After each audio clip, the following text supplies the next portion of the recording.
Bonjour et bienvenue dans cette deuxième partie de la vidéo formation sur Photoshop, Lightroom et Cocoon.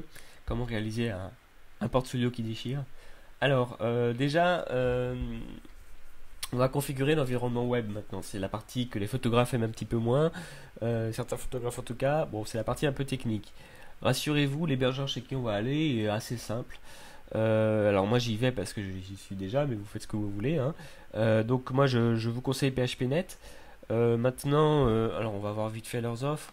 Maintenant, vous avez d'autres hébergeurs. Je peux vous conseiller par exemple aussi les hébergeurs canadiens qui sont pas très chers et qui parlent en français si jamais vous avez des problèmes. Voilà, pouvoir correspondre en français, c'est toujours sympa. Bon, sachez quand même que le rôle d'un administrateur sur un site internet, c'est pas de vous aider à installer vos sites, hein. C'est donc de régler les problèmes techniques qui peuvent survenir sur vos machines ou à la limite sur certains problèmes de type serveur. Voilà, ils peuvent vous aider gentiment et c'est le cas de la plupart, hein, faut être franc. Peut-être pas des grosses entreprises non plus, donc si vous prenez OVH c'est bien parce que c'est une valeur sûre et en même temps vous n'aurez peut-être pas le même niveau de service de support. Donc méfiez-vous et essayez de prendre en français si vraiment vous n'êtes pas très à l'aise en technique. Donc c'est pour ça que par exemple je trouve que les hébergeurs canadiens sont un bon compromis puisqu'ils sont moins chers, faut le savoir, qu'en France. Voilà, outre-Atlantique c'est un petit peu moins cher et puis ils parlent français. Moi j'étais chez Planet Hoster et c'était aussi très bien. Voilà, pour pas vous donner que PHPNet. L'avantage de PHPNet c'est qu'ils sont évidemment hébergés en France, ce qui est un petit peu mieux pour les résultats de recherche de Google France, donc pour le référencement. Vous avez plusieurs offres. Donc moi j'avais longuement hésité entre ces deux-là, hein, puisque je voulais quelque chose de pas très cher. Donc c'est en hors taxe, c'est 2 euros ou 4 euros. Vous avez en fait, c'est quoi la différence? Moi au final j'ai pris celle-là parce qu'il y avait plus de bases de données, mais j'ai commencé par celle-là puisque j'ai commencé petit. La différence, ça se joue, moi je trouve essentiellement sur ici et ici, en MySQL en fait, en nombre de bases de données. Ce qu'il faut savoir, c'est qu'un CMS, un, un site de gestion de contenu, il a besoin d'une base de données forcément avec voilà, du texte brut pour placer toutes les données de votre site. C'est des fois assez gourmand d'ailleurs, hein, et c'est lui qui crée les tables, vous n'avez pas à vous en soucier, il s'organise comme il veut, mais des fois c'est un peu gourmand. Et donc voilà, ce qui me semblait aussi un petit peu léger dans la version pas chère, entre guillemets, c'est que 25 MO c'est pas beaucoup. Donc voilà, peut-être faut préférer 200, je sais pas, vous faites comme vous voulez, mais voilà, 25 ou 200. Bon, vous pouvez très bien commencer par celle-là et migrer vers l'autre offre, voilà, sans problème technique. Donc, bah, je vous laisse vous inscrire. Et puis après, on va. Alors, ce qu'il faut donc que vous fassiez, c'est déjà vous inscrire et télécharger FileZilla. Donc, moi j'ai déjà téléchargé. Vous installez FileZilla. Donc, bah, vous tapez FileZilla dans Google, tout simplement, vous l'installez. Euh, donc, inscrivez-vous. Mais alors, mettez la vidéo sur pause. Inscrivez-vous. euh, et téléchargez FileZilla. Plus également télécharger Cocoon, évidemment. Donc, hop, Cocoon, là par contre, vous pouvez très bien le télécharger. Donc là, vous avez le lien dans le PowerPoint. Également fait FileZilla, et vous avez tous les liens. Télécharger Cocoon dans le bureau, par exemple, hein. Moi, je l'ai déjà fait, mais voilà, c'est pas besoin, lui, de le mettre dans le répertoire application, ce qui est un comble, mais vous verrez pourquoi, c'est très simple. Il n'y a qu'un seul fichier, une fois que vous l'avez mis sur votre site, c'est bon. Donc, je vous retrouve tout à l'heure quand vous avez fait tout ça. Voilà, alors, maintenant que vous avez téléchargé et que vous avez un compte chez PHPNet ou chez n'importe quel hébergeur, vous allez recevoir un email. Donc, c'est cet email-là qu'il faut sauvegarder. Donc, attention, dans l'email, vous allez avoir à la fin donc, les procédures pour, donc chez PHPNet et généralement chez tous les hébergeurs, vous allez avoir des documents. Moi, je ne vais pas pouvoir rentrer dans le détail vraiment parce que j'ai pas envie de partager les informations de connexion que j'ai ou voilà, les arborescences de mes sites, ce sont des choses personnelles. Par contre, je vais vous montrer les documentations et vraiment où aller. Là, vous avez téléchargé FileZilla. Vous allez tout d'abord, avec les informations qui sont dans votre. Vous êtes muni de vos informations que vous avez reçues. Je vous conseille même d'imprimer cet email parce que vous allez en avoir besoin souvent. Si votre site voilà, si vous voulez vraiment exploiter votre hébergement. Euh, donc, sauvegardez cet email, lancez FileZilla. Dans FileZilla, vous allez faire fichier gestionnaire de site. Vous allez vous retrouver sur sur une fenêtre comme ça. Vous faites nouveau site. Dans vos nouveaux sites, l'hôte FTP c'est marqué là, c'est ftp.phpnet.org, ça change pas. Le port c'est 21, ça ne change pas non plus. Donc là je parle pour évidemment cet hébergeur là. Donc type d'authentification, vous mettez normal, par défaut c'est aucune, donc vous changez bien, puisque vous avez un login et un mot de passe. On ne se connecte pas chez vous comme ça non plus, faites attention à la sécurité, c'est quand même important. L'identifiant, c'est l'identifiant que vous avez choisi ou qu'on vous a attribué lors de votre connexion. Donc chez PHPNet, chez moi c'est mv quelque chose-phpnet, donc ce sera certainement ça. Et le mot de passe, c'est le mot de passe que vous avez choisi à votre connexion, en tout cas qu'on vous a également envoyé par mail. Ensuite, vous cliquez sur se connecter. Là, vous allez tomber donc sur votre site. Il faut absolument aller dans le répertoire www et ne toucher à rien d'autre. Voilà, déjà ça c'est la première chose. Et c'est en fait www qui est votre site internet. Donc là, c'est un petit peu compliqué à expliquer. Moi, ce que je vous conseille de faire, c'est de créer un répertoire token. Voilà, pour avoir plusieurs sites. En fait, on va lier votre nom de domaine à ce répertoire par la suite. Mais ne mettez pas directement Token dans votre répertoire racine, dans le premier niveau, là où vous êtes connecté dans www. Parce que sinon, après, quand vous voulez vouloir ajouter des sites, ça va un petit peu s'embrouiller. Faites un site par répertoire. Même si vous ne savez pas encore si vous allez créer plusieurs sites, c'est pas grave. Soyez à peu près réglo. Moi, ce que je vous conseille de faire, c'est de créer un répertoire Token. Et donc là, ensuite, il faut simplement glisser le fichier. Alors le fichier, on va le trouver. Hop.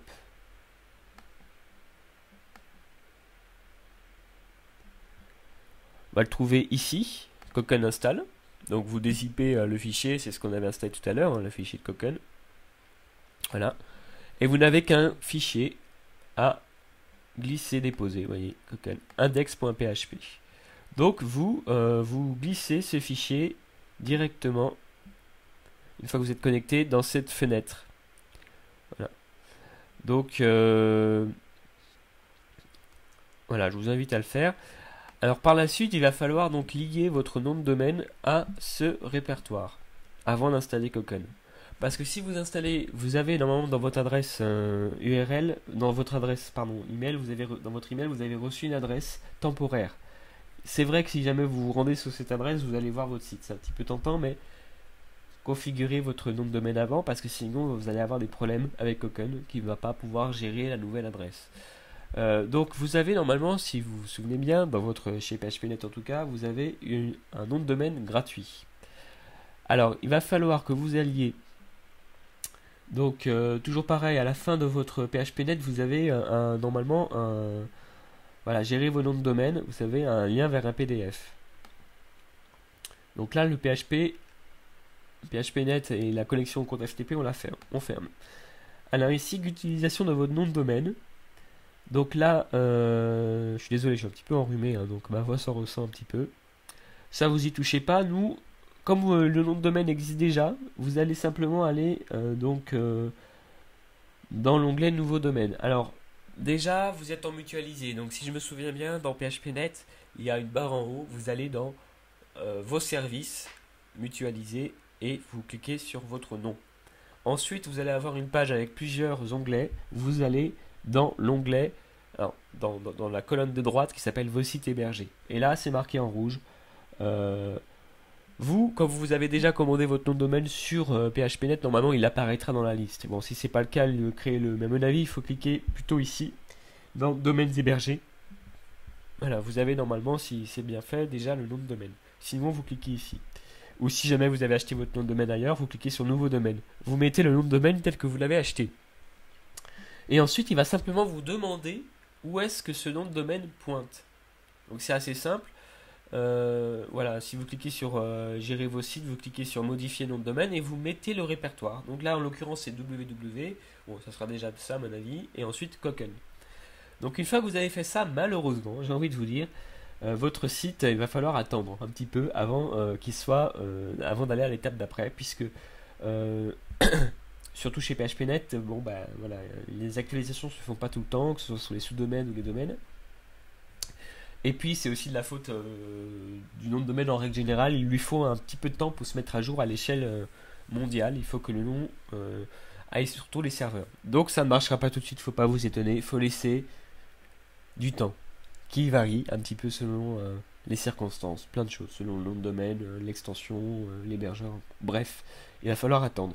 Ça peut être immédiat, tout comme ça peut être dans 8 heures ou dans 24 heures. Si c'est plus que 24, si c'est. Alors ils disent jusqu'à 48, mais si le lendemain vous avez rien, bon, commencez à vous poser des questions. Attendez, et donc ensuite, une fois que vous avez paramétré votre nom de domaine, normalement, vous vous retrouvez avec la bonne URL. Alors on va faire une petite pause, hein. De toute façon, malheureusement, vous allez devoir attendre un petit peu, et on se retrouve pour l'installation. Voilà, maintenant, comme vous voyez, j'ai une URL qui correspond à ce que je voulais. Donc, j'ai créé un sous-domaine, mais ça, c'est différent. On n'a pas le temps d'expliquer tout, mais bon. L'URL correspond à mon URL finale. C'est l'important avant d'installer. Donc, il a fait un petit serveur de test. Chez PHPNet, ça passe. Ouf. Donc, je vais créer. Donc, j'ai le droit de continuer l'installation tout simplement, puisque le serveur est bon. Je vais créer mon. Alors, je vais renseigner mon nom.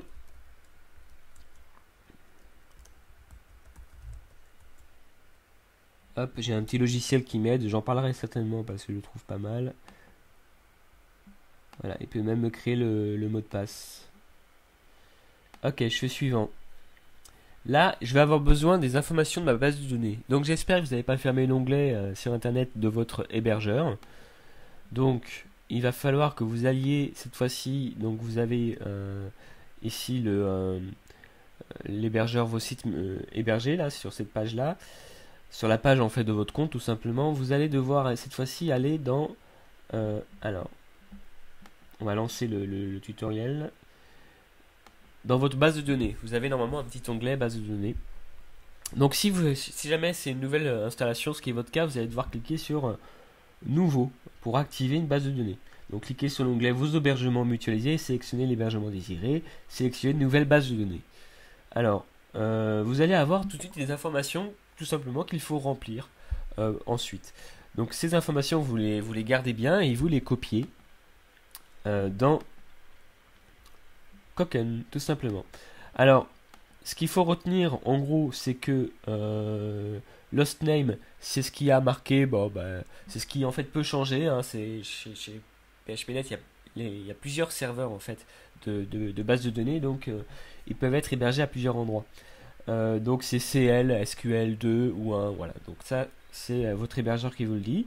Username, c'est votre identifiant, en tout cas c'est le même nom que vos commandes et votre hébergement, donc voilà, chez moi ça sera Studio VM, hein, je pense, à peu près.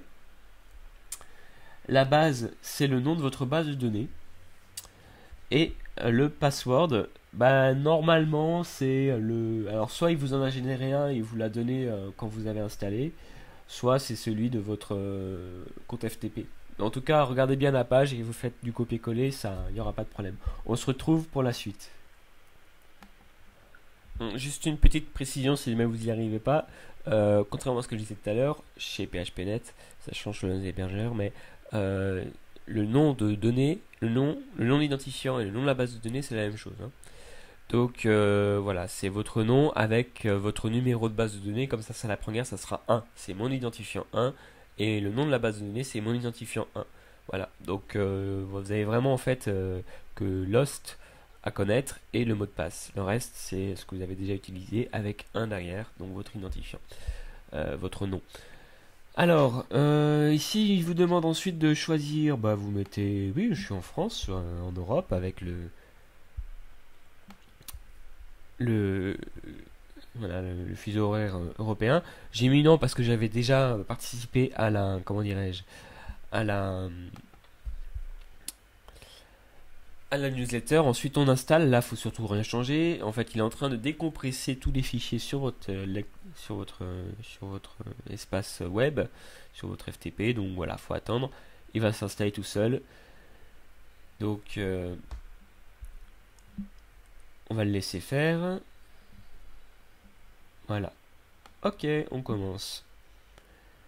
Donc là, on va lier Photoshop, Lightroom et Kokken. Donc là, on va rentrer nos informations. Voilà. Donc login mot de passe que vous avez choisi en en premier écran.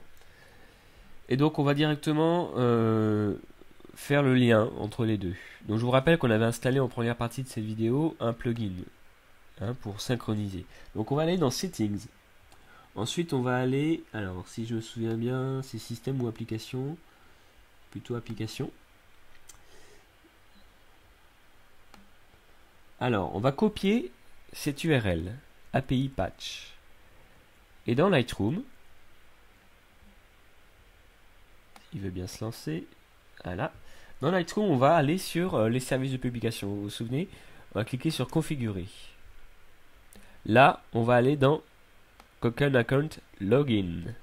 On fait que, alors ça c'est mal copié-collé, ça marchera pas, c'est bien cette URL là qu'il faut copier. Alors attendez, API patch, ah oui. Alors, on va essayer ça, mais ça me paraît bizarre. De toute façon, ça c'est que la première étape. Normalement, ce qui va se passer là, c'est que, donc vous voyez, il s'est ouvert une nouvelle page. Voilà, ici, il faut absolument cliquer sur le bouton orange pour continuer. Vous cliquez ici. Voilà. Ok, on a fait ce qu'il fallait. En fait, on communique tout simplement entre les deux pour autoriser l'accès. C'est un jeu de ping-pong. Donc voilà, là, on a autorisé l'accès sur Internet. On va le dire, j'ai fini. Et voilà, vous voyez, je suis logué à mon nom, Marie Vincent. C'est génial. Là, vous pouvez directement profiter pour configurer un petit peu vos images. Moi, je sais que personnellement, je suis un petit peu... après, ça dépend de votre profil. Si vous voulez ou pas que vos photos soient facilement... Enfin, on peut jamais vraiment empêcher que vos photos soient piratées. Donc, soit téléchargées, on va dire. Après, vous avez des méthodes plus ou moins extrêmes. Donc, si vous êtes un extrémiste, bah, vous mettez redimensionnement de l'image avec une qualité pourrie. Pareil, si vous êtes extrémiste, vous mettez un filigrane. Moi, je ne sais pas encore, pour être honnête, dans quelle catégorie je me place. Je suis semi-extrémiste, donc en tout cas, je ne voudrais pas que mes images soient en trop haute qualité, donc je vais quand même demander un redimensionnement de mes images. Voilà, on va dire à 800, fois 600 maximum. De toute façon, une dimension de taille d'écran. Voilà. Pardon. Et c'est ici que vous pouvez inclure ou pas les métadonnées, vous savez, ce qu'on avait vu tout à l'heure. On enregistre. Donc là, maintenant que notre ami Cocoon est synchronisé, vous voyez que il y a une petite flèche ici. Si vous cliquez, vous avez la librairie. En fait, ça correspond, si on va sur notre ami Cocoon, dans librairie, correspond à ça. Donc la librairie, c'est ici. Nous, on va vouloir créer des albums. En tout cas, moi, c'est ce que j'ai envie. Donc je vais aller ici. Je vais cliquer droit et faire Create Smart Album, ce qui revient exactement à créer une collection dynamique. Je vais mettre portrait, et là vous voyez que en fait on est dans la même interface. C'est assez remarquable que pour n'importe quelle collection dynamique. Donc c'est ce qu'on avait dit tout à l'heure, marqué comme retenu, et j'ajoute comme paramètre un mot-clé qui serait, alors vous pouvez vraiment avoir tous les paramètres que vous voulez, ça peut être une couleur qui décide du coup que vous mettiez ou pas en ligne, ça peut être tout simplement un mot-clé, une note, c'est vraiment supérieur ou égal à 3. C'est comme vous voulez. Moi, c'est ma façon de faire, mais voilà. Le mot-clé contient portrait. Je dois en avoir à peu près 4-5. Voilà, on est 5. Ah ben, tout ce que j'ai à faire là, c'est de marquer publier. Et donc là, Photoshop va commencer à travailler pour mettre en ligne cette sélection. Et donc évidemment, si je parcours mes photos et que je clique qu'elle a le mot-clé publié et qu'elle a le mot-clé portrait et que je clique sur publier, j'appuie sur P pour mettre ce marqueur là, mettre le marqueur publié. En fait pour moi c'est retenu. Voilà, donc j'appuie sur P pour la taguer comme retenue et du coup elle sera directement dans dans cet album. Rien ne m'empêche de créer un nouvel album. Cette fois-ci, je vais l'appeler. Alors là, c'est juste un nom pour. Ah non, c'est aussi le nom. Ça, je vais voir dans la synchronisation s'il prend le nom, mais normalement oui. Donc là, si j'appelle mon album, je sais pas moi, par exemple, paysage. Bon, pour l'instant, c'est pas. Là, voilà, je mets paysage. Bon, c'est un mot que j'ai jamais mis aucune aucune photo comme retenue, mais ensuite j'ai qu'à taguer paysage, ou utiliser les tags que j'utilise couramment, et appuyer sur P pour que ça apparaisse directement ici. Donc vous voyez, c'est assez bluffant. Et si je vais sur... alors je vais actualiser.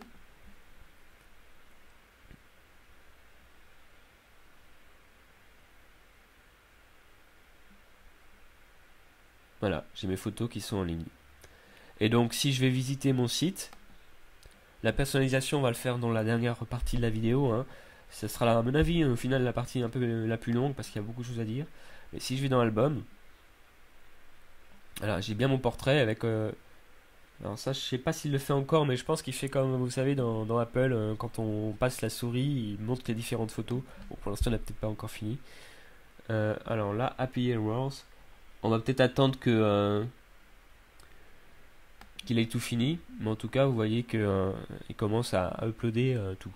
Donc on se retrouve dans la dernière partie de la vidéo pour personnaliser l'apparence de notre ami Koken. Voilà, n'hésitez pas à consulter mon blog .vincentmarie.com et puis rejoignez-moi sur Twitter, c'est GeekPixel. Merci, à bientôt.